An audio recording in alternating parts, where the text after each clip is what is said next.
நாங்கள் ஏற்கனவே சொல்லியிருக்கோம், திமுகவை எதிர்க்கின்ற, திமுக ஆட்சிக்கு வரக்கூடாது, திமுக ஆட்சி விட்டு இறக்க வேண்டும் என்று எண்ணுகின்ற எல்லா கட்சிகளுக்கும் அழைப்பு விடுத்திருக்கின்றோம்.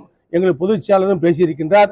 ஆகவே யார் வந்தாலும் எடப்பாடி முதலமைச்சராக வர வேண்டும், தலைமை ஏற்றுக்கொண்டு வரக்கூடியவர்களை ஏற்றுக்கொள்ளக்கூடிய அளவில் அதிமுகவுடைய தலைமை பொறுப்பில் இருக்கக்கூடிய எங்கள் பொதுச் செயலர் இருக்கிறார், என்டிஏவும் இருக்கிறது. ஆகவே வருவது நம்ம முடிவெடுக்கக்கூடியது அவர்கள்தான். அவர்களை பொறுத்த மட்டும் திமுகவை கடுமையாக எதிர்க்கிறார்கள். திமுக ஆட்சியால் நம்முடைய டிவிகேனுடைய தலைவர் விஜய் அவர்கள் மிகவும் பாதிக்கப்பட்டுள்ளார். அவருடைய பாதிப்பு என்பது அவருடைய குடும்பத்தவே இழுத்து தெருவில் விட்டாங்க. அவருடைய மனைவியை வச்சே இவர் மீது வழக்கு தாக்கல் பண்ண செஞ்சு அதை ஒரு விசாரணை மாதிரி கொண்டு அதை ஒரு பெரிய செய்தியாக்கி மீடியாக்கள் விவாதமாக்கி அவரை ஒரு கேலி பொருளை ஆக்குகின்ற பணியை செய்கிறார்கள். அதை அதிமுக ஏற்றுக்கொள்ளவில்லை. இது போன்ற இழிவான அரசியலை பண்ணக்கூடாது. குடும்பத்தில் உள்ள பிரச்சனைகள் 1000 இருக்கும். விஜய் அவர்கள் அரசியலுக்கு விளையாடி சொன்னால் அவருடைய அரசியல் ரீதியாக அவரை மோத வேண்டும், எதிர்க்க வேண்டும். அதை விட்டு அவருடைய குடும்பத்தை எல்லாம் பேசுவதை அதிமுக ஏற்றுக்கொள்ளவில்லை, மக்களும் ஏற்றுக்கொள்ளவில்லை. ஆகவே அவரை போன்றவர்கள் அவருக்கு நெருக்கமாக உள்ள ஊழியர்கள் இருக்கக்கூடியவர்கள் எங்களிடத்தில் பேசுகின்ற பொழுது, இந்த தேர்தல் என்பது திமுக எதிர்த்து நடக்கின்ற தேர்தல், நாமெல்லாம் ஒன்றாக இருக்க வேண்டும் என்று எல்லோரும் பேசுகிறார்கள்.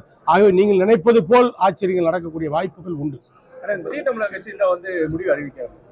எல்லா முடிவுகளையும் இனிமேல் எங்களை பொதுச் செயலர் எடப்பாடி அறிவிப்பார். அதிமுக பெருவாரியா 210 தொகுதிகளில் எங்கள் எடப்பாடியார் சொன்ன வார்த்தை நிறைவேறுகின்ற விதமாக ஒரு அற்புதமான கூட்டணி அமைத்து தேர்தலில் போட்டியிடுவார். அதிமுக தலைமையில் உள்ள கூட்டணி, எடப்பாடியார் தலைமையில் உள்ள கூட்டணி தான் வெல்லும்.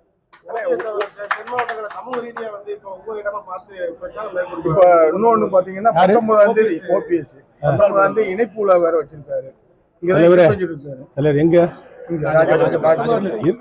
அதாவது அவர் திமுகவுக்கு போயிட்டாருன்னு சொன்னால் அங்கே வேலை முடிஞ்சுச்சு. அது கடலை கலந்த பெருங்காயம் மாதிரி முடிஞ்சுச்சு. இன்னுமே அவர் தனிப்பட்ட முறையில் எதை சொன்னாலும் யார் மக்கள் கேட்க மாட்டாங்க.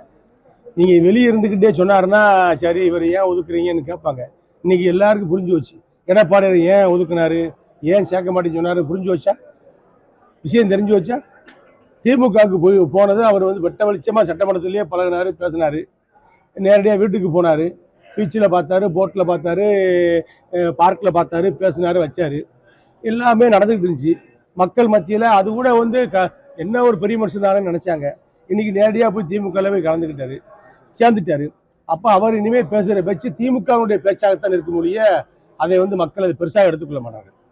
தமிழக வாழ்வுரிமை கட்சி வேலுமுறை ஒரு சீட்டு தான் தராங்க. நான் கூடுதலா சீட்டு கேட்டு இன்னைக்கு வரைக்கும் பதில் இல்லை. பல கோரிக்கைகள் கொடுத்து எந்த பதிலும் கிடையாது. இனி முடிவு சீக்கிரம் அறிவிக்கலாம், நான் வேற முடிவு எடுக்க வேண்டியிருக்கேன். ஒருவேளை அதிமுக இல்ல நீங்க திமுகவை பிடிக்காதவர்கள், திமுக ஆட்சி வர வேண்டாம் என்பவர்கள், திமுகவுடைய அடாவடி அரசியல் எதிர்க்கக்கூடிய தலைவர்கள், அரசியல் கட்சிகள் யார் வந்தாலும் எங்கள் பொதுச் செயலர் எடப்பாடியார் ஏற்றுக்கொள்வார். வலிமையான கூட்டணியை அரசியல் சதுரங்கத்தில் அமைத்து வெற்றியை நோக்கி எங்கள் கூட்டணியை அழைத்து செல்கின்ற பெருமையை எடப்பாடியார் செய்து முடிப்பார்.